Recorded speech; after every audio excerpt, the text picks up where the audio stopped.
আসসালামু আলাইকুম সুধী দর্শক মণ্ডলী, সবাইকে স্বাগত জানাচ্ছি স্বাস্থ্য বিষয়ক সরাসরি অনুষ্ঠান স্টুডিও ক্লিনিকে। আপনাদের সাথে আছি আমি ডাক্তার ইলহাম ইমাম, আবাসিক চিকিৎসক, চট্টগ্রাম মেডিকেল কলেজ হাসপাতাল। আমাদের আজকের বিষয় দাঁত ও মুখগহ্বরের বিভিন্ন সমস্যা ও এর প্রতিকার। আমাদের আজকের অতিথি অধ্যাপক ডাক্তার মনোজ কুমার বড়ুয়া, অধ্যাপক এবং ইউনিট প্রধান, দন্ত ইউনিট, চট্টগ্রাম মেডিকেল কলেজ হাসপাতাল। স্যার, আপনাকে আমাদের অনুষ্ঠানে স্বাগতম। আসসালামু আলাইকুম। স্যার, আপনি জানেন আমাদের আজকের বিষয় হলো দাঁত ও মুখগহ্বরের বিভিন্ন সমস্যা নিয়ে আমরা আলোচনা করব। স্যার, দন্ত বিশেষজ্ঞ হিসেবে দাঁতের কি ধরনের রোগীরা আপনাদের কাছে সচরাচর আসে? আমাদের মেডিকেলে এবং প্রাইভেট চেম্বারে দাঁতের সমস্যা নিয়ে বাচ্চারা যেমন আসে, বয়স্করাও আসেন। তো বাচ্চাদের মূলত সমস্যা থাকে হলো অতি অল্প বয়সে ক্যারিজ হয়ে যাও, যেটা দন্ত ক্ষয় বলি সেটা।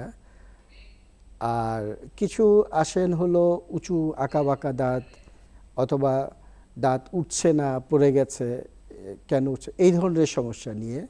আর বয়স্কদের তো অনেক রকম সমস্যা থাকে, সাধারণত ওনাদের ডেন্টাল ক্যারিজ থাকে, তারপর দাঁত কিছুটা চিকিৎসা না করার কারণে দাঁত ভেঙে গেছে, শুধু গোড়াটা রয়ে গেছে, এই ধরনের বিভিন্ন, অথবা দাঁত প্রচণ্ড পেইন, এই ধরনের কিছু নিয়ে আসে আর কি। স্যার, ক্যারিজটা দেখে আপনি বাচ্চাদের ক্ষেত্রেও বললেন, আবার বয়স্কদের ক্ষেত্রেও বললেন। এই অসুখটা আসলে কি অসুখ? ডেন্টাল ক্যারিজ মানে দন্তক্ষয় যেটা, সেটা হলো দাঁতে ব্যাকটেরিয়া তো জগতের সর্ব জায়গায় আছে, আমাদের মুখের ভিতরেও আছে। আমাদের মুখের ভিতরে অনেক ক্যারিজ আছে যেগুলো নর্মালি ওয়াশ আউট হয় আমাদের থুতুর সাথে, তারপর আমরা যখন খাওয়া দাওয়া করি বিয়েতে। কিন্তু যদি দাঁতে কোনো মিষ্টি জাতীয় খাবার লেগে থাকে, তাইলে ওইখানে যে ল্যাক্টোব্যাসিলাস ব্যাকটেরিয়া, ওগুলো দাঁতের সারফেসে থেকে যায়। থেকে গেলে এটা যদি দীর্ঘক্ষণ থাকে, তখন ওইখানে আস্তে আস্তে খাওয়া দাওয়া জমে এবং ব্যাকটেরিয়াও অর্থাৎ জমে যায় আর কি, ব্যাকটেরিয়া লেগে থাকে। এই ব্যাকটেরিয়া লেগে থাকাও যদি সে দীর্ঘক্ষণ পরিষ্কার না করে, তখন সে আস্তে আস্তে ওই কলোনি বাড়া, অর্থাৎ ব্যাকটেরিয়ার সংখ্যা বাড়তে থাকে, বংশবৃদ্ধি হয়। তখন সে ওখানে সবাই মিলে ক্ষত তৈরি করে। এটাই হলো ডেন্টাল ক্যারিজ। যে কোনো দাঁতের ক্ষেত্রে কি মিষ্টি জাতীয় খাবারটা কিছুটা ক্ষতিকর? হ্যাঁ, মিষ্টি, যেটা শুধু মিষ্টি না, অয়েলি যেগুলো, সেগুলো স্টিকি বেসিক্যালি, সেগুলো ক্ষতিকর। এখন আপনি হয়তোবা বলবেন তাহলে কি একদম কি খাওয়া বন্ধ করে দিবে কিনা, সেটা না। বাচ্চাদেরকে তো আপনি কখনোই মিষ্টি জাতীয় কিংবা চিপস কিংবা এই ধরনের কিছু নিষেধ করতে পারবেন না। ওরা তো যেটা করতে হবে, প্রতিবার ওদেরকে দিবেন খেতে, কিন্তু খেতে দেওয়ার পরে পরিষ্কার করতে হবে। তা বাচ্চারা যদি বেশি ছোট হয়, সে তো আর এটা ব্রাশ ট্রাশের ব্যাপারটা বুঝবে না। ওকে জাস্ট এক গ্লাস পানি ধরিয়ে দেবেন, বললেন যে এটা কুলি করো, পুরো গ্লাস পানি, ও তাতেই যথেষ্ট ওয়াশ আউট হয়ে যাবে ব্যাকটেরিয়াগুলো। স্যার, তাহলে সচরাচর বাচ্চারা যে ধরনের চকলেটসগুলো খেয়ে থাকে, সেগুলো মানে যেগুলোতে কোকোয়া পরিমাণ বেশি, সেগুলো বেশি ক্ষতিকর নাকি যেগুলো চুষে খায় লজেন্স, সেগুলো বেশি ক্ষতিকর? এটা তো প্রথমে বললাম যে মিষ্টি, অর্থাৎ সুগার কন্টেন্ট। এখন যেই চকলেটে সুগার কন্টেন্ট বেশি, মিষ্টি বেশি, যেমন ক্যান্ডি টোটালি সুগার কন্টেন্ট, ওই এবং স্টিকি যেগুলো বেশি, যেমন কিছু চকলেট যেমন ক্যাডবেরি স্টিকি ভীষণ, আবার কিছু স্টিকি না। তো যেগুলো স্টিকি সেগুলো লেগে থাকছে, বিশেষ করে দাঁতের যে অক্লুশন, অর্থাৎ দাঁতের উপরের যে সারফেস, ওইটা তো আনইভেন, অর্থাৎ আঁকা বাঁকা, উঁচু নিচু, গর্ত গর্ত, পিট অ্যান্ড ফিশার থাকে, ওইখানে এই স্টিকি ইয়েগুলো জমে থাকে, ওইখানে ব্যাকটেরিয়াটা বেশি হবে। সেই জন্য আপনি দেখবেন যে বাচ্চাদের কিংবা যে কোনো বয়স্ক মানুষেরই ক্যারিজ হচ্ছে মাঝখানে দাঁতের বেশি হচ্ছে। প্রতিবার যদি বাচ্চাদের ক্ষেত্রে মানে কুলি, এবং আপনি যদি আরও ভালো হয় যদি ব্রাশ করায় ফেলতে পারেন। স্যার, তাহলে ব্রাশিং, যেটা আমাদের হেলদি লাইফস্টাইলের জন্য রেগুলার ব্রাশিং, আসলে আপনাদের দৃষ্টিভঙ্গিতে নিয়মটা কি? ব্রাশিং তো এমনি নর্মালি আমরা বলি সকালে একবার, রাত্রে একবার ঘুমো, এটা হলো একটা। দ্বিতীয় হলো কোন ধরনের ব্রাশ ব্যবহার করেন, যে কোনো যার যেটা সফট মিডিয়াম, এই দুটোই সবচেয়ে ভালো। বাচ্চাদের ক্ষেত্রেও একই সাইজের পার্থক্য আছে। আর পেস্টের ক্ষেত্রে যে কোনো পেস্ট্রি সবই কাছাকাছি ধরনের, হয়তোবা কোনো কোম্পানি কোনো একটা বিশেষ ইনগ্রিডিয়েন্ট দিয়ে কোনো একটা বিশেষ কাজের জন্য সুবিধা করেছে, অর্থাৎ যেমন বাচ্চাদের হাইপার সেন্সিটিভিটি কম, কিন্তু বয়স্ক মানুষের দাঁতে শিং যেটা ওইটার জন্য এক ধরনের পেস্ট ইউজ করা হয়। বাচ্চাদের জন্য ফ্লোরাইড বেশি, ওগুলো বেশি ব্যবহার করা হয়, কারণ হলো আপনার ফ্লোরাইড কন্টেন্টটা দাঁতকে মজবুত করে, সেই ব্যাপারগুলো আর কি। আর নর্মালি ব্রাশ করার নিয়ম হলো উপরে নিচে, আপনি এইরকমভাবে অর্থাৎ ব্রাশটা যে এইরকমভাবে করবেন। আমরা সাধারণত এইরকমভাবে অনেকে করি, এটার চেয়েও এরকমভাবে করলে দাঁতের যে রিচগুলো অর্থাৎ যে ফাঁকা ওই জায়গাগুলো থেকে ময়লা সুন্দরভাবে বের হয়ে আসতে পারে। স্যার এটার কি কোনো টাইমিং আছে, কতক্ষণ ধরে ব্রাশ করতে হবে, এরকম কোনো কি টাইমিং আছে? এটা ওয়াশ আউট সাধারণত আপনার 2 মিনিটের মধ্যে পরিষ্কার সুন্দর, পেস্টের যে গুণাগুণ তাতে যথেষ্ট 2 মিনিটই এনাফ বলা হয়। কিছু পেস্টে দেখা যায় স্যার প্রচুর ফেনা হচ্ছে, কিছুতে একেবারেই ফেনা হয় না, এইটার পার্থক্যটা এটা হলো যে আপনাকে বললাম যে যেমন ফেনা বেশি হয় হলো আপনার মাউথ ফ্রেশনার জাতীয় সেগুলোর মধ্যে একটু বেশি ফেনা হয়, আর যেগুলো পেস্ট অর্থাৎ জেল টাইপের যেগুলোতে বেশি, আর পেস্ট যেগুলো ওগুলো তো বেশি হোয়াইটেনিং অর্থাৎ দাঁত পরিষ্কার করার কাজে, কিংবা বিশেষ কোনো যেমন বাচ্চাদের বললাম যে ফ্লোরাইড কন্টেন্ট, সেই ক্ষেত্রে ফেনা কম হয়। ফ্লোরাইড কন্টেন্টের কথা আমি দুইবার বলেছি, এটা ভালো, বাট অতিরিক্ত কিন্তু আবার ভালো না, এটাতে দাঁত ব্রিটেল হয়ে যায় অনেক সময়। সেই জন্য কোন ধরনের পেস্ট ব্যবহার করবেন এটাও একটু বুঝে নিলে ভালো হয় আর কি ডাক্তারের থেকে।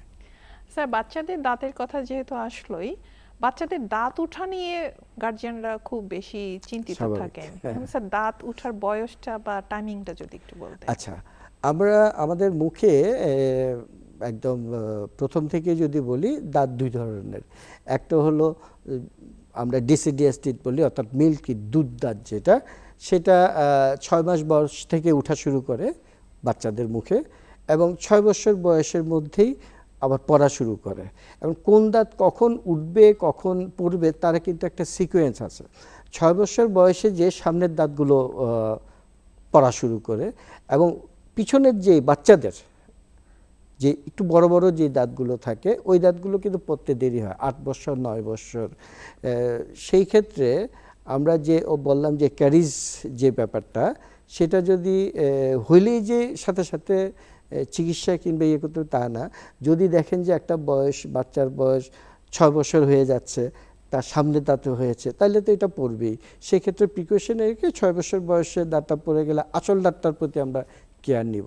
কিন্তু পিছনের একটা দাঁতে যদি আপনার 6 বছর বয়সে ক্যারিজ দেখা দেয়, সেটা কিন্তু তখনই ট্রিটমেন্ট করা উচিত।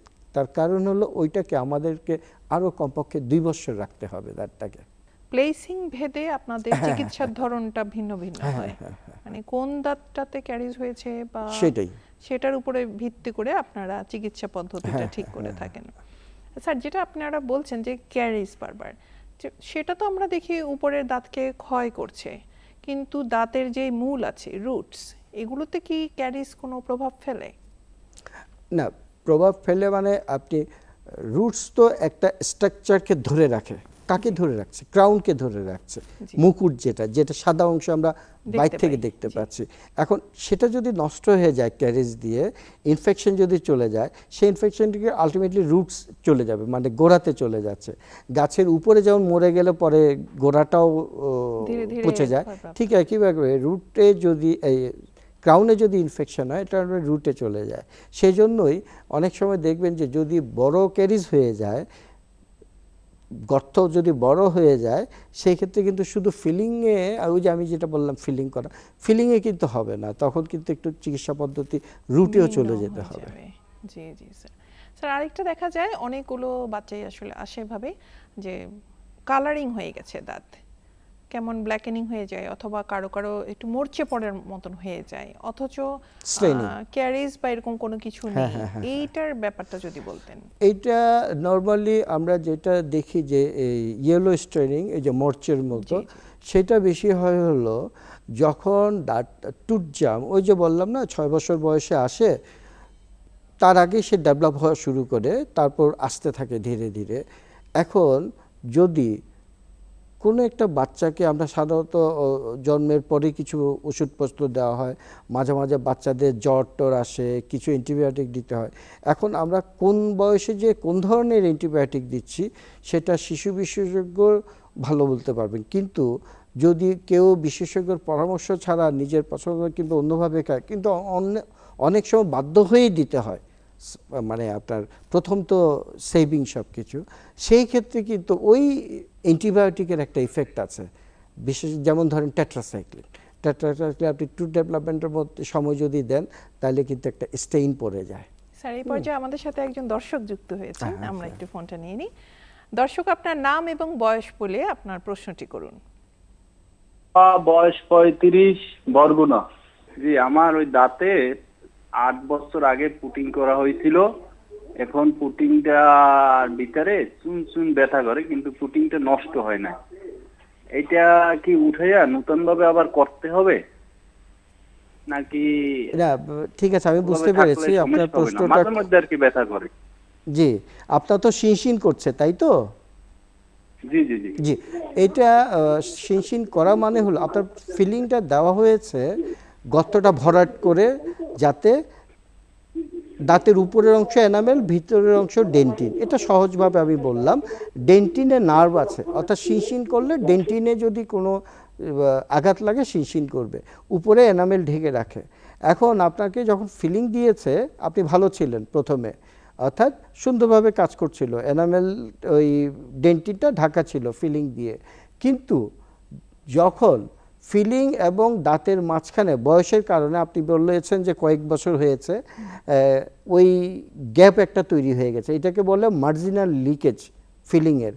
এই গ্যাপ তৈরির কারণে ওই পাশ দিয়ে আপনার ঠান্ডা পানি বাতাস যাই হোক কিছু একটা যাচ্ছে, সেই জন্য যে ডেন্টিনে আঘাত করছে ওই ঠান্ডাটা, সেই কারণেই মানে আপনার এই ব্যথা শিনশিন এগুলো তৈরি হচ্ছে। তার মানে এটা আরো চিকিৎসা হলো এটাই, একটা পথ তৈরি হয়েছে পাশ দিয়ে, পাশ দিয়ে হ্যাঁ, আরেকটা পথ যেমন তৈরি হয়েছে। বিল্ডিং এ যেমন ক্র্যাক দেয় এই জি, টাইপের জি, আর কি। জি, হ্যাঁ। কিছু করতে হবে না, শুধু ফিলিংটা তুলে দিয়ে নতুন একটা ফিলিং করলে ভালো হয়ে যাবেন আশা করি। আর যে পথটা তৈরি হয়েছে স্যার না, ওটা এটা বন্ধ। ফিলিং এবং দাঁতের মাঝখানে গ্যাপ হয়েছে, আচ্ছা, পুরনো ফিলিংটা ফেলে দিবে, জি। ওই জায়গায় আবার নতুন করে ফিলিং দিয়ে দিলে একদম ভালো হয়ে যাবেন উনি।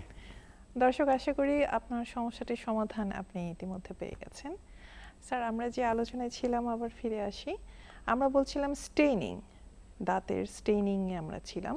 এই স্টেইনিং এর ক্ষেত্রে স্যার কি ধরনের চিকিৎসা বা কি করতে হবে রেগুলার?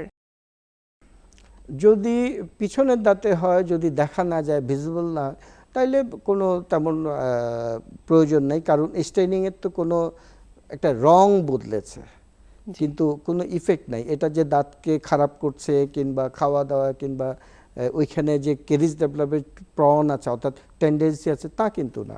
কিন্তু সামনের দিকে যদি হয় সেই ক্ষেত্রে তো একটা সৌন্দর্যের ব্যাপার থাকে। Cosmetic purpose সেই ক্ষেত্রে আমরা যেটা করি, ওই স্টেইনটা আমরা হালকাভাবে তুলে ফেলি, উঠে যায়। এটা আমাদের একটা ইয়ে আছে, এই যে টারবাইন আছে, ওইটা দিয়ে তুলে তুলে দিয়ে তারপর আবার কম্পোজিট ফিলিং আছে, একটা ফিলিং আছে রে দিয়ে লেজার দিয়ে করে, ওইটা দিয়ে যখন করবেন ওইটা আবার সুন্দরভাবে একদম দাঁতের রঙের সাথে মিলে যাবে, বুঝাই যাবে না যে এখানে একটা মানে স্টেইন ছিল আগে। আর ভেতরের দাঁতের দিকে হয়ে থাকলে তাহলে আপনার পরামর্শ হলো যে উনি সেটা করতে নিয়ে- চাইলে করতে পারে, নিষেধ তো নাই, সেটা বলছি। কিন্তু দাঁতের কোনো ক্ষয় মানে ভয় করবে নেই, না। হ্যাঁ হ্যাঁ হ্যাঁ, ঠিক সেটাই। আছে, বুঝতে পেরেছি স্যার। আরেকটা আছে স্যার, আপনি যেটা শুরুতে একটু বলেছিলেন আমাদেরকে, আঁকাবাঁকা দাঁত। জি জি। এটার চিকিৎসার পদ্ধতিগুলো আগে এক ধরনের ছিল, এখন হয়তো কিছুটা চেঞ্জ হয়েছে, এই ব্যাপারে স্যার একটু যদি বলতেন। আঁকাবাঁকা দাঁত তো অল্প বয়সেই বোঝা যায়। জি, এটা হয়তো বা অনেকে ভাবে যে ঠিক আছে বয়সের কারণে ঠিক হয়ে যাবে, একটু বেশি বয়স হলে অর্থাৎ 17, 18, 19, 20 হয়ে গেলে আমরা ঠিক করব। আসলে কিন্তু এটা যখন থেকে দাঁত পড়া শুরু হয় তখনই যদি বোঝা যায় যে তার আঁকাবাঁকা টেন্ডেন্সি আছে, সেক্ষেত্রে তখন থেকে শুরু করতে হয়। যেমন ধরেন যে তার জটা ছোট, দাঁতের সংখ্যা তো বেশি, দাঁত তো উঠবেই সবগুলো, একটা ছোট জায়গায় যদি বেশি জন চলে আসে আঁকাবাঁকা হয়ে যায়, জি। যে যেদিকে পারে জায়গা নেই। একইভাবে যদি জ ছোট হয় তখন দাঁতগুলো বাঁকা হয়ে যায়, উঁচু নিচু হয়ে যায় জাস্ট জায়গাটা নেওয়ার জন্য। জায়গা নেওয়ার তখন আমরা কি করব, যাতে জায়গা পাওয়া যায়, ওই যে দাঁতগুলো পড়ে বললাম না যে একটা 6 বছর বয়সে কোনোটা, জি, আর জি। এই পড়ার পরে স্পেসটা মেনটেন করতে হয়। এটা হলো প্রথম শুরু হয়ে গেল তার ট্রিটমেন্ট পলিসি। তারপর হলো কখন কোনটাকে আমরা সামনের টান দেব, মানে আপনার জয়ের সাথে, যেমন সামনের দাঁতগুলো যদি উঁচু হয়ে থাকে আমরা বিভিন্ন প্রথমেই যে আমরা স্যার আমরা আবার আলোচনায় আসছি, আমাদের সাথে আরেকজন দর্শক আচ্ছা। যুক্ত হয়েছেন। দর্শক, আপনার নাম এবং বয়স বলে প্রশ্নটি বলুন। হ্যালো। আসসালামু আলাইকুম। জি, ওয়ালাইকুম আসসালাম। দর্শক বলুন। আসসালামু আলাইকুম বলছি। হ্যাঁ, আসসালামু আলাইকুম। আর বয়স 48, কিন্তু দাঁতের একটু সমস্যা। জি বলুন, সমস্যাটি হ্যাঁ। বলুন।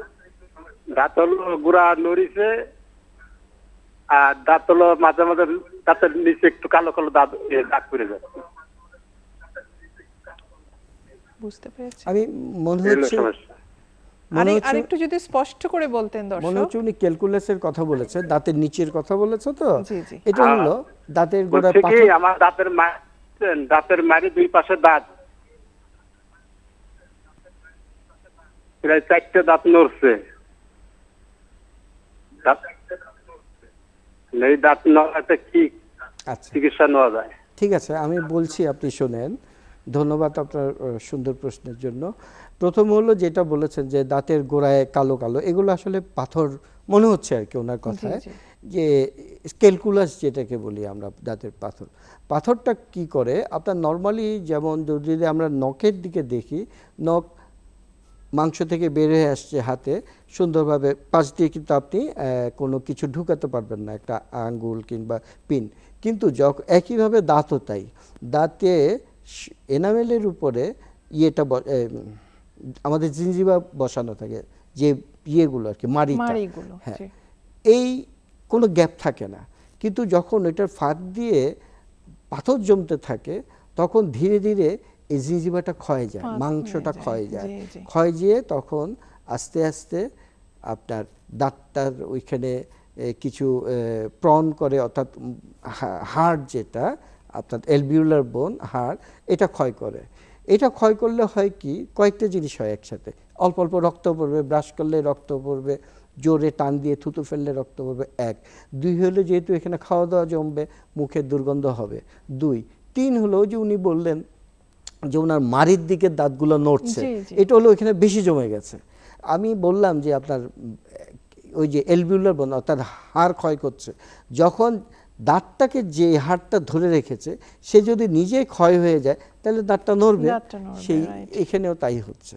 স্যার, তো আমার মনে হয় ওনার এক্ষেত্রে চিকিৎসা যেটা, ওনার সেটা হলো চিকিৎসা। প্রথমেই আশেপাশে যে হাসপাতাল, সরকারি হাসপাতাল আছে, সব সরকারি হাসপাতালে সুন্দর ব্যবস্থা আছে, ওই স্কেলিং করে নিতে পারে, সুন্দরভাবে স্কেলিং করে নিলে, আর কিছু ওষুধ দিবে খেতে, ওগুলো খেলে, এবং কিছু নিয়ম বলে দিবে যে এইভাবে করে, একদম ভালো হয়ে যাবে। স্যার, আমাদের সাথে আরেকজন দর্শক যুক্ত হয়েছেন। দর্শক, আপনার নাম এবং বয়স বলে প্রশ্নটি বলুন। জি, আসসালামু আলাইকুম। জি, ওয়ালাইকুম আসসালাম। দর্শক বলুন। জি, ভালো আছেন?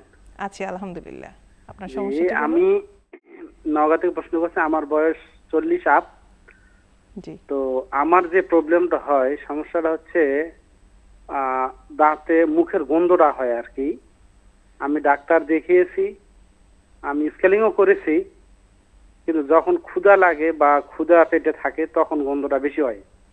খাওয়ার পরে গন্ধ হয় না। আমি নিয়মিত ব্রাশ করি সকাল এবং রাতে, তারপরও গন্ধটা একটু কমতেছে না। এটার একটু প্রতিকার বললে ভালো হয় আর কি, স্যারের কাছে জানতে চাই। জি দর্শক, ধন্যবাদ, আপনার প্রশ্নটি আমরা পেয়েছি। এটা আসলে আরেকটা সুন্দর প্রশ্ন।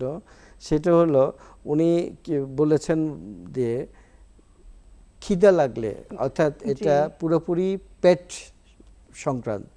মুখ উনি আর ভালো আছে, কিন্তু আমার যেটা মনে হচ্ছে, যেহেতু মাত্র ডাক্তার দেখিয়েছে, জি, নিশ্চয়ই স্কেলিংটা, তারপরেও গন্ধ হচ্ছে। এটা মূল কারণ হলো পেটের থেকে কিন্তু আমাদের গ্যাস আছে। জি, জি, জি। যখন উনি অতিরিক্ত ওই যে খিদা লাগে, গ্যাস হয়, তখন এটা কিছু সেই জন্য মুখ দিয়ে গন্ধ হয়। তো এটা সহজ, চিকিৎসাটা সহজ। এমনি তো একজন গ্যাস্ট্রোএন্টারোলজিস্ট দেখাবেই, উনি নিশ্চয়ই সুন্দর একটা চিকিৎসা দিবে। তবে পেটটা খালি না রাখাটা, এটা হলো একটা বড় ব্যাপার। আমাদের শুধু আমরা মুখ বলতে শুধু দাঁত বুঝি, দাঁতের বাইরেও কিন্তু এখানে জিভ আছে।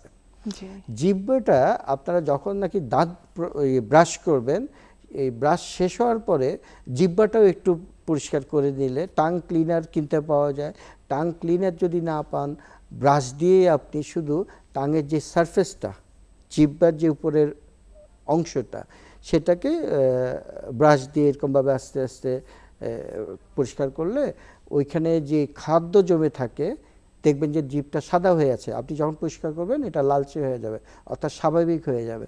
তাইলে যে খাদ্য আছে এটা চলে গেলে আপনার এই দুর্গন্ধটা কিছুটা কমে আসবে আশা করি। স্যার আমাদের সাথে আরো একজন দর্শক যুক্ত হয়েছেন।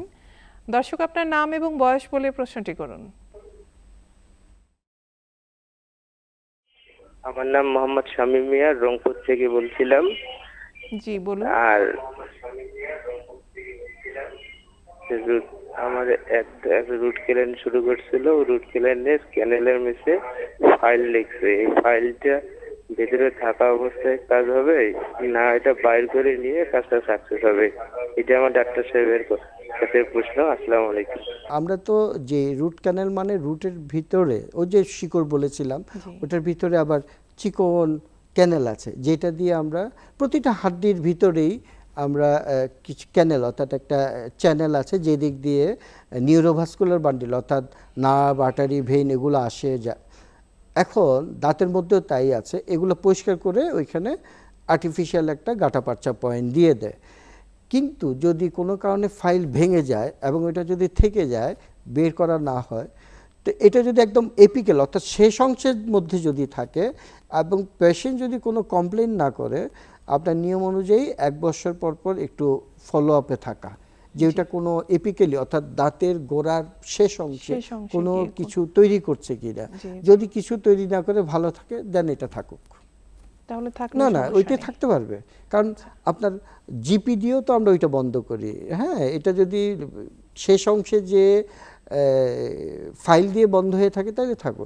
কিন্তু যদি দেখা যায় পেশেন্ট যদি বলে যে পেইন কমপ্লেন করে, যদি এক্সরেতে দেখা যায় এটা দাঁতের চেয়ে বের হয়ে আছে অর্থাৎ দাঁতের শেষ অংশে দিয়ে বের হয়ে আছে হাড্ডিতে, অথবা 6 মাস পর এক্সরে করার পর যদি ওখানে লেশন দেখা যায়, তাহলে অবশ্যই এটা রিমুভ করে ফেলতে হবে অথবা আবার আরসিটি করতে হবে। তার মানে স্যার আপনি বলতে চাচ্ছেন যে একটা রুট ক্যানেল করার পর অবশ্যই ফলো আপে থাকা উচিত না, যদি এই ধরনের কেস হয় নরমালি ফলো আপে থাকার দরকার নেই। সাকসেসফুল রুট ক্যানেল কিছু একদম নিশ্চিন্ত মনে আপনি না না না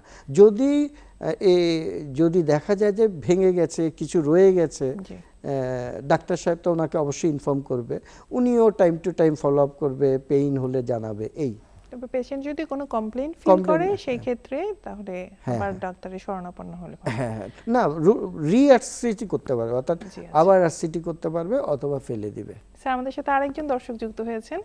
দর্শক, আপনার নাম এবং বয়স বলে প্রশ্নটি করুন। আমার বয়স 30। আমি মোহাম্মদ জাহাঙ্গীর আলম। জি বলুন সমস্যাটি। আমার দাঁতের মাড়ির গোড়া দিয়ে পুঁজ বাড়ায়। জি স্যার, আপনি কোনো প্রশ্ন করতে চান? ডাক্তার স্যারের থেকে পরামর্শ জানতে চাইছিলাম। দাঁতের মাড়ি দিয়ে পুঁজ বের হচ্ছে? জি জি। এটা দাঁতে কি কোনো গর্ত আছে? জি জি একবারে মাড়ির আক্কেল মাড়ির দাঁত দিয়ে গর্ত আছে। দাঁতের গর্ত না, কিন্তু দাঁতের পাশ দিয়ে। আচ্ছা, আমি বুঝতে পেরেছি। আক্কেল মাড়ির এই আক্কেল দাঁতের ব্যাপারটা একটু ডিফারেন্স অন্য দাঁতের চেয়ে, কারণ এটা শেষ দাঁতে পরে ওইখানে মাংস সরাসরি অর্থাৎ যেই জিনজিবা বলেন অথবা ওরাল মিউকোসা ওইটা শুরু হয়ে যায়। হয় কি দাঁত এবং মিউকোসার মাঝখান দিয়ে খাওয়া দাওয়ার সময় অনেক সময় জমে থাকে। যদি উনি রেগুলার এটা পরিষ্কার না করে, তাহলে খাওয়া দাওয়া জমে থাকলে কি হবে, খাওয়া দাওয়াগুলো পচবে, ব্যাকটেরিয়া হবে, আলটিমেটলি ইনফেকশন হবে। সেক্ষেত্রে এই ধরনের পুঁজ বের হতে পারে। তোমার প্রতি আমার অ্যাডভাইস হলো, যদি প্রথম হলো আক্কেল দাঁতে আমরা সরাসরি ইন্ডিকেশন হলো ফেলে দাও। আক্কেল দাঁত যেটা বাঁকা হয়ে থাকে, যদি সোজা হয়ে থাকে এবং শুদ্ধভাবে উঠছে, তাহলে উপরের মাংসটা সরাইয়া দাও। তাও যদি মানে দাঁতটিকে জায়গা করে দিলেন হ্যাঁ আপনারা। জায়গা করে। আর যদি ওইটাও সমস্যা, যদি যে ওইটাও সম্ভব করতে হয় না, না জি। চাচ্ছে, তাহলে রেগুলার একদম দিনে কমসে কম 2 বার ওই দাঁতকে স্পেশালি ব্রাশ করে পরিষ্কার রাখ। অর্থাৎ আপনি পরিষ্কার রাখলে খাওয়া দাওয়া জমবে না, খাওয়া দাওয়া জমলে ব্যাকটেরিয়া আসবে না, ব্যাকটেরিয়া না আসলে ব্যথা হবে না। অর্থাৎ যত্নটা দ্বিগুণ করে ফেলতে হবে, স্পেশালি ওই দাঁতের জন্য। তো স্যার আক্কেল দাঁতের প্রসঙ্গ যখন আসলোই, আক্কেল দাঁতের ক্ষেত্রে স্যার দেখা যায় যে অনেকের বয়স 50 বছর, 55, 60, তারপর আক্কেল দাঁত উঠে নেই। বাট যখন আমরা ওপিজি মানে এক্স-রে করি, তখন দেখা যায় যে ভেতরে আসলে দাঁতটি আছে। তো এটি কি কোনো সমস্যার সৃষ্টি করে? এটা সমস্যা তৈরি করতে পারে। যদি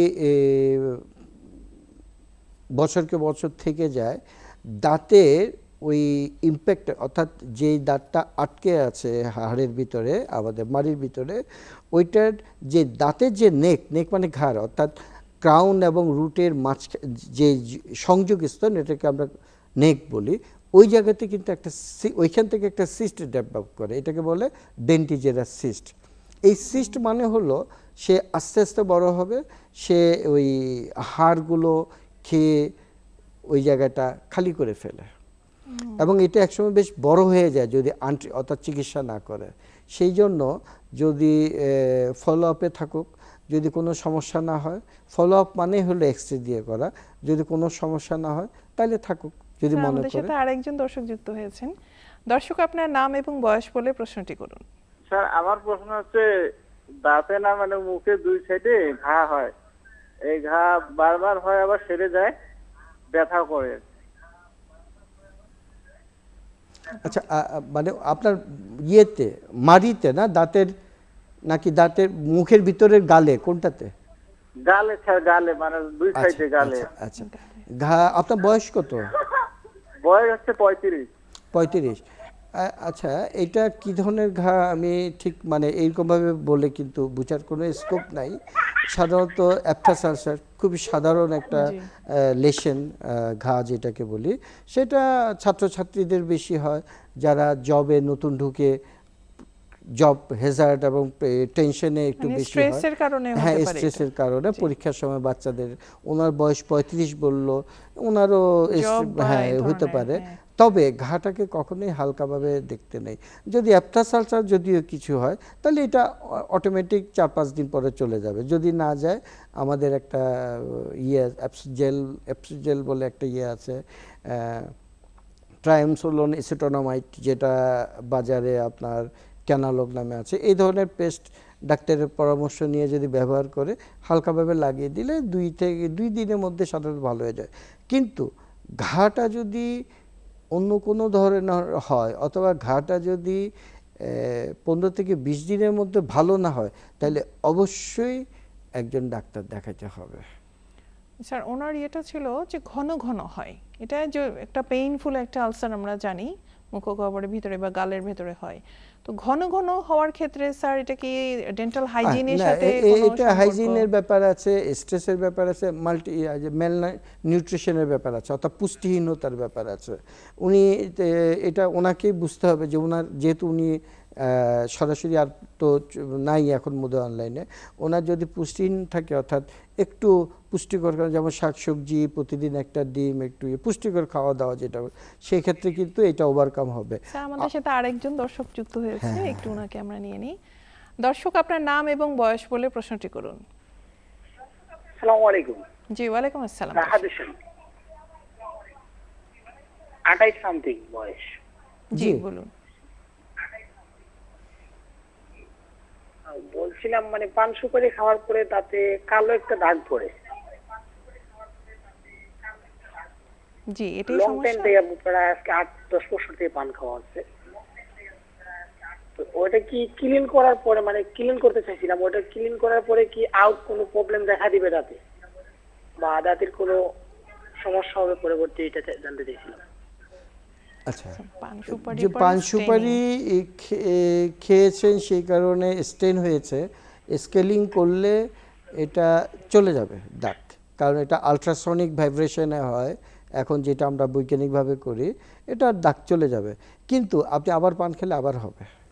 অতএব অ্যাডভাইস হলো আপনি একবার স্কেলিং করে পুরো দাঁতটা স্কেলিং এবং পলিশিং করে দাঁতগুলো একদম ঝকঝকে করে ফেলেন এবং পান সুপারি এটা ছেড়ে দিতে হবে খাওয়া আপনাকে। থেকে জি, বিরত জি। থাকতে হবে, না হলে খেলেই হবে। জি। স্যার, যেহেতু পান সুপারি কথাটা আসলোই, স্মোকিং এটার ক্ষেত্রেও কি দাঁতে এই ধরনের স্টেনিং হতে পারে? হ্যাঁ, স্পোকিং নিকোটিন আপনার স্টেইন তৈরি করে দাঁতে। স্যার, নিকোটিনের ক্ষেত্রেও কি সেম ভাবে ম্যানেজমেন্ট করা সম্ভব, যে স্কেলিং পলিশিং করার পরে কি? নিকোটিন তো একটা আলগা জিনিস দাঁতের উপরে, আপনি স্কেলিং পলিশিং করলে সব চলে যাবে, বাট নিকোটিন তো আপনার দাঁতেরটা তো আপনি সরিয়ে ফেললেন, কিন্তু নিকোটিন যেই ক্ষতিটা করে আমাদের লাংসেরটা স্বাস্থ্যে কিভাবে সরাবো? মুখের ভিতরে কিংবা সেইটা আমরা কিভাবে সরাবো, সেটা তো অনেক সময় খুবই খারাপ রোগ তৈরি করে। স্যার, আমাদের সাথে ইতিমধ্যে আরেকজন দর্শক যুক্ত হয়েছেন। দর্শক, আপনার নাম এবং বয়স বলে প্রশ্নটি করুন। আমি রূপা সরকার, আমার বয়স হচ্ছে 30+। জি জি, বলুন, শুনতে পাচ্ছি। আমার সমস্যা হচ্ছে কি, ব্রাশের সাথে আমার দাঁত দিয়ে রক্ত পড়ে। জি, আচ্ছা, ব্রাশ করার সময় দাঁত দিয়ে রক্ত পড়ে। ঠিক আছে, ধন্যবাদ। হ্যাঁ, আবার অনেক সময় শক্ত কোনো খাবার খেলেও অনেক সময় দেখা জি যায়। জি, বুঝতে পেরেছি। এটার উত্তর কিন্তু আমরা একবার দিয়েছি, যে বলেছিলাম আপনাকে ক্যালকুলাস যে বলেছিলেন। ক্যালকুলাস জমেছে, তারপরে একটা গ্যাপ তৈরি করছে, হাড় ক্ষয় করছে, যার ফলে আপনার রক্ত পড়ছে, মুখে দুর্গন্ধ হচ্ছে। তো এটার প্রথম সমাধান হলো আপনাকে স্কেলিং করে ফেলতে হবে, কিছু ওষুধ আছে ওগুলো খেতে হবে, তারপর যাতে না হয় রেগুলার ব্রাশ করতে হবে। স্যার, এটার সাথে কি কোনো পেইন বা এই ধরনের কোনো সমস্যা কি না, হয়? এই ধরনের ইয়ের সাথে সাধারণত পেশেন্ট কিন্তু খেয়াল করছেন, একজন পেশেন্টও পেইন কমপ্লেন সাধারণত পেইন পেইনের হয় কথা না, বলছেন না যদি এখানে। ওইখানে না হয়, ইনফেকশন তৈরি না হয়, তাইলে হলো আং বলে, হ্যাঁ, অ্যাকিউট নেক্রোটিক জিঞ্জিভাইটিস, সেই ক্ষেত্রে খুব পেইনফুল কন্ডিশন হয়, এটা খুব এক্সট্রিম পর্যায়ে যে হয়। নাহলে সাধারণত পেশেন্টের কমপ্লেন থাকে ব্রাশ করলে রক্ত পড়ে, মুখ দিয়ে দুর্গন্ধ হয়, জি, এগুলোই জি, বেশি জি। কম। অনেকগুলো পেশেন্ট আসে যে মাড়ি ফুলে গেছে বা মাড়িতে ব্যথা অথবা মাড়ি একদম লাল হয়ে গেছে, এই কারণগুলো কি হতে পারে মাড়ির ফুলে যাওয়া? মাড়ি ফুলে যাওয়া, স্যার, আমি খুবই দুঃখিত, আমাদের সাথে আরেকজন দর্শক যুক্ত হয়েছেন। দর্শক, আপনার নাম এবং বয়স বলে প্রশ্নটি বলুন। আমার হাজবেন্ডের বয়স হচ্ছে 49। হ্যাঁ, জি, হ্যালো। হ্যাঁ, আমরা শুনতে পাচ্ছি, বলুন। 49 বছর। তার ডায়াবেটিস আছে, ব্লাড প্রেশার আছে, থাইরয়েডের প্রবলেম আছে। হ্যাঁ, জি সে গতকালকে ব্রাশ করার সময় দেখলাম যে দাঁত ব্রাশ করার সময় সে দাঁতের একটু কোনা নিয়ে আসছে হাতে করে, বলতেছে দেখো আমার দাঁত খুলে পড়ে যায়, মানে ভেঙে পড়ে গেছে একটু অংশ। জি। তো এটা কেন হচ্ছে, আমার এখন কি করা উচিত? প্লিজ আমাকে একটু ভালো করে অ্যাডভাইস দেবেন। ঠিক আছে, ওনার 50 বছর বয়স, সাথে ডায়াবেটিস, হার্টে কার্ডিয়াক সমস্যা এবং প্রেশারও আছে। প্রেশার, তো এগুলো ঠিক আছে, কিন্তু যেটা বলেছেন যে দাঁত ভেঙে চলে আসছে, এটা একটু কনফিউজিং, যে দাঁত ভেঙে চলে আসলে তাহলে এটা কি দাঁতের ছোট্ট একটা অংশ ভেঙে আসছে নাকি বড় একটা অংশ ভেঙে আসছে, সেটা একটা ব্যাপার। আরেকটা ব্যাপার হলো অনেক সময় দাঁতের গোড়া, ওই যে বললাম যে পাথর, অনেক সময় পাথর হঠাৎ করে বের হয়ে আসে, তখন পেশেন্ট ভাবে যে এটা মধ্যে দাঁত।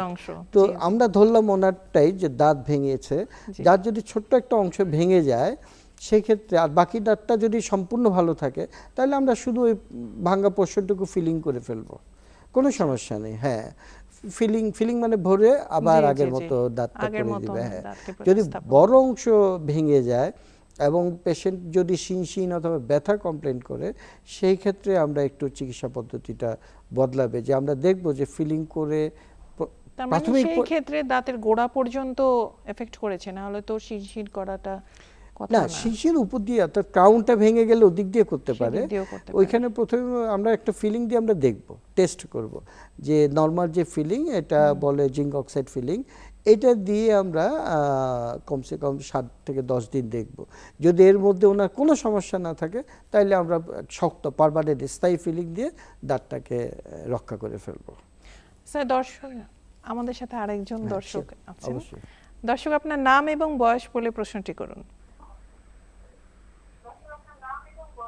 আসসালামু আলাইকুম, কামাল বলছিলাম সিরাজগঞ্জ থেকে। জি, ওয়ালাইকুম আসসালাম, বলুন।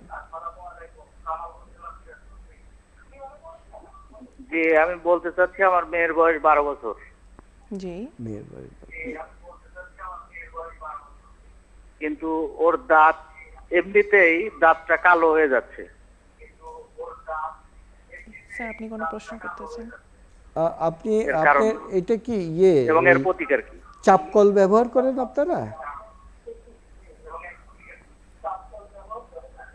জি জি, চাপকল। আচ্ছা, এটা আমি বুঝতে পেরেছি। এটা হলো ওই চাপকলের সাথে বেশি পরিমাণ বোধহয় আয়রন উঠে, আয়রন উঠে সেই চলে ক্ষেত্রে এই কারণে দাঁতে স্টেন হতে পারে।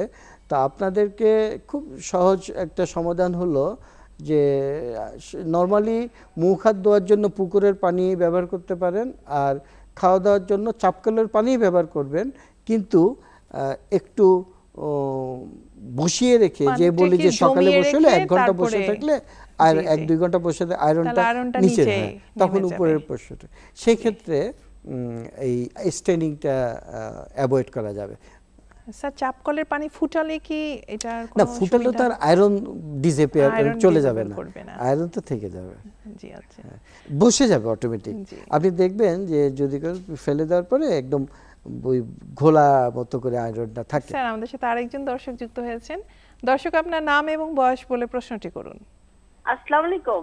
জি ওয়ালাইকুম আসসালাম দর্শক বলুন। আসসালামু আলাইকুম। জি শুনতে পাচ্ছি দর্শক। বলছি ম্যাম, আমার হাজবেন্ডের বয়স 39 বছর। জি ওর হচ্ছে 2 বছর আগে একবার দাঁত মানে মুখে সমস্যা ছিল, ঘা হয়েছিল অনেক বেশি, মাড়ি সহ ঠোঁটে এবং জিহ্বায় সব জায়গায়। এখন 2 বছর পরে আবার সেই একই ঘাটা হয়েছে। আমরা ঢাকা মেডিকেলে দেখাইছি, কিন্তু কোনো পরিবর্তন হচ্ছে না। স্যার আপনি কোনো আচ্ছা, আমি এর জন্য আমি একটু পরামর্শ চাচ্ছি।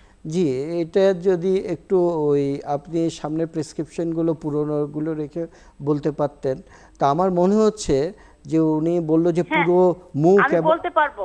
আমার মনে হয় ফাঙ্গাল ইনফেকশন হয়েছিল আপনাদের ওনার মুখে, এবং অ্যান্টিফাঙ্গাল ট্রিটমেন্ট ওনার হয়ে। হচ্ছে ভায়োডিন মাউথ ওয়াশ দিয়েছে, জি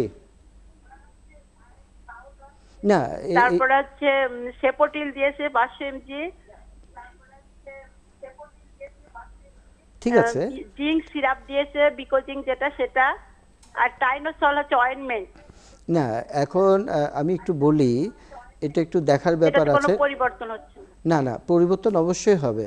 আমি আপনাকে বলি, প্রথমে এটা একটু দেখার ব্যাপার আছে, একটু তারপরেও আমি প্রাথমিকভাবে যে চিকিৎসাটা দিয়ে আমরা শুরু করতে পারি সেটা হলো যে ওনাকে প্রথমে ওরাল হাইজিন এস্টাবলিশমেন্ট, অর্থাৎ মুখটা পরিষ্কার করা, যেটা ওই যে ভায়োডিন দিল এটা ঠিক আছে, এবং মুখের আমরা একটা অ্যান্টিফাঙ্গাল ওষুধ দিব, টাইপের, ওই যে ফ্লুকোনাজল টাইপের, এটা একটু প্রায় কমপক্ষে 10 দিন 2 সপ্তাহ দিলে আরও ভালো। এটা দিয়ে আমরা দেখব কি অবস্থা, সাথে একই সাথে নিস্টেট জাতীয়, যেটা ওই যে মুখে ড্রপ দিয়ে, হ্যাঁ ওইটা দিয়ে আমরা দেখব। এইগুলা দিয়ে আমরা দেখার পরে দেখব যে পেশেন্টের কি ধরনের ইমপ্রুভ, এটা ইমপ্রুভ হওয়ার কথা। হ্যাঁ, তারপর প্রয়োজনে আরও কিছু অ্যান্টিফাঙ্গাল ইনফেকশন ওষুধ আছে, যেমন ভরি, খুবই ভালো ওষুধ। এগুলো দেওয়ার পরে যদি ওনার ফাঙ্গাল ইনফেকশন হয়, ডেফিনেটলি অবশ্যই কিওর হওয়ার কথা। জি, তবে সেই ক্ষেত্রে ওনার ওই যে যেটা বললাম, খুব রেগুলারলি দিনে 2-3 বার ব্রাশ করতে হবে। এই পর্যায়ে সারাদিনই অল্প অল্প করে হালকা লবণ গরম পানি দিয়ে কুলি করতে হবে। মুখে আঘাত না লাগে এইরকম, যেমন সমোসা, সিঙ্গারা, পেঁয়াজু, বিস্কিট, এগুলো একটু শার্প খোঁচা দেয়। যে ধরনের নরম খাদ্য খেতে হবে এই কয়দিন, হ্যাঁ, পুষ্টিকর খাদ্য খেতে হবে। আশা করি উনি অবশ্যই ভালো হবে। দর্শক আপনার নাম এবং বয়স বলে আপনার প্রশ্নটি বলুন। হ্যালো। জি ওয়ালাইকুম সালাম, মাদারপুর থেকে মোহাম্মদ ইলিয়াস বলছিলাম।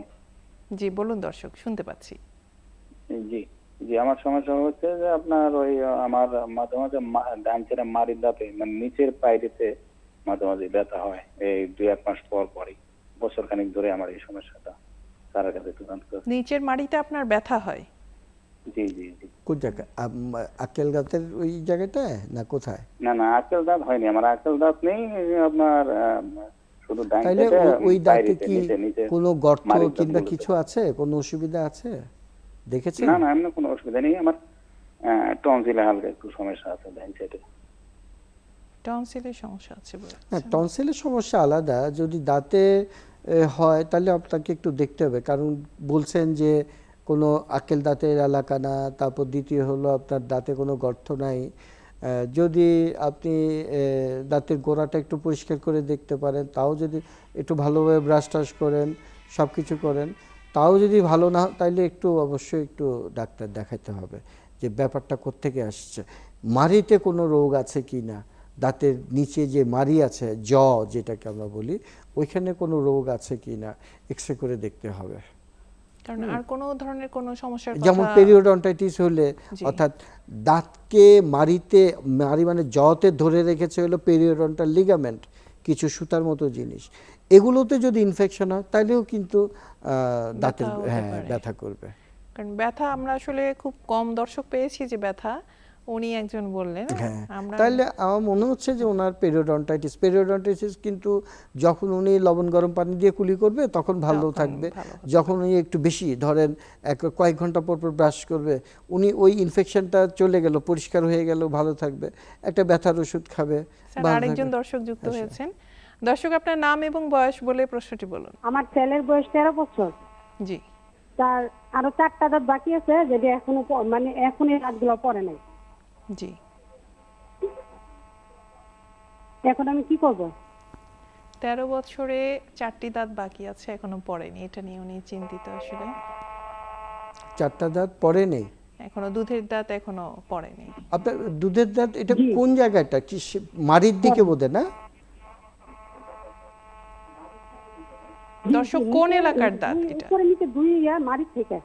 জি মাড়ির দাঁত একটু আমার মনে হয় অনেক সময় আমরা বুঝতে পারি না যে পড়েছে কিনা, পরে উঠে গেলে ওগুলো একই সাইজের একই রকম দেখতে, তো অনেক সময় ভাবে যে বোধহয় পড়ে নাই, দুধ দাঁতটা রয়ে গেছে, এটা একটা হতে পারে। যেহেতু উনি মা বলছে, উনি তো একটু বুঝারই কথা। তো যদি দুধ দাঁতটা থেকে যায়, 13 বছর বয়স, এখন কিন্তু ওর দাঁতগুলো চলে আসার কথা, যদি দুধ দাঁতটা থেকে যায় তাহলে আমরা একটা এক্সরে করে দেখব যে ভিতরে যে আসল দাঁতটা আছে এটা পজিশন ঠিক আছে কিনা, সে বাধার কারণে উঠছে না কিনা। যদি দেখি যে পজিশন ঠিক আছে, বাধার কারণে উঠছে না, অর্থাৎ দুধ দাঁতটা থেকে যাওয়াতে, আমরা জাস্ট দুধ দাঁতটা সরায় ফেলবো, অর্থাৎ তুলে ফেলবো, ওই আসল দাঁতটা চলে তাহলে আসবে। আসল হ্যাঁ, দাঁতটি উপরে। সুন্দরভাবে রাস্তা পেয়ে যাবে, তাহলে উঠে সিম্পল একটা এক্সরে করলেই বোঝা যাবে একটা যে এক্সরে করলে ভেতরে বোঝা যাবে, হ্যাঁ, অরিজিনাল দাঁতটা আছে সাকসেসরটা কিনা। রয়ে গেছে কিনা। জি আচ্ছা। এটা তো কোন চাপায় অবশ্য উনি বলেননি, সব চাপায় যেটাই হোক, কিনা। এটা ওই এক্সরে সেন্টারে গেলে ডাক্তারের কাছে গেলে উনি বলবে তো যে এই জায়গাটা আমার রয়ে গেছে, ওরা ওই জায়গাটাতে এক্সরে করবে। জি আমাদের সাথে আরেকজন দর্শক যুক্ত হয়েছেন। দর্শক আপনার নাম এবং বয়স বলে প্রশ্নটি করুন। যাতে ঘা হয়েছে। জি স্যার আপনার ঘা, মুখে ঘা কোথায় হয়েছে? জিহ্বা কোথায়? জিভে, জিহ্বা।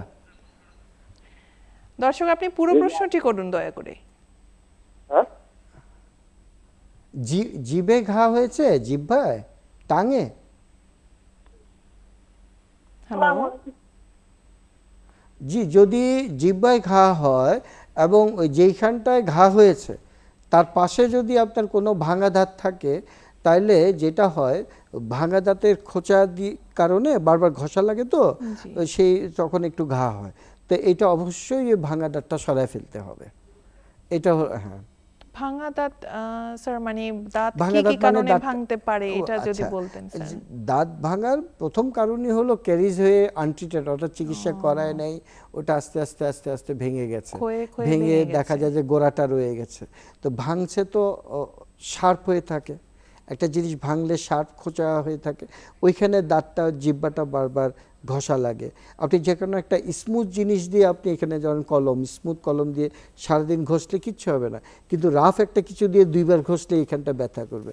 একইভাবে টাঙেও তাই, টাঙের ওই ধারালো দাঁতে ঘষা লেগে বারবার ঘষা ওইখানে লেগে। ঘা হয়ে যায়।